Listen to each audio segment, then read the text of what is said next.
পরিবহনের মাধ্যম medium of the transparent এককোষী প্রাণী ও কয়েকটি নিজ শ্রেণীর প্রাণী ব্যতীত উদ্ভিদ এবং প্রাণীদেহের খাদ্যে সারাংশ, hormone, oxygen, carbon die oxide, রেচন পদার্থ ইত্যাদি সাধারণ তরল মাধ্যমে পরিবাহিত হয়। উদ্ভিদ দেহে সংবহন বা পরিবহনের মাধ্যমে হলো জল এবং প্রাণীদেহে পরিবহনের মাধ্যম হলো রক্ত ও লসিকা। পরিবহনে জল, রক্ত, লসিকার গুরুত্ব নিচে আলোচনা করা হলো।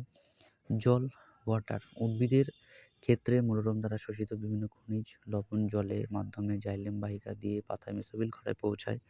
আবার পাতার কিছু উৎপন্ন তরল খাদ্য ফ্লোয়েম গলার মাধ্যমে নানান কোষে পৌঁছায়।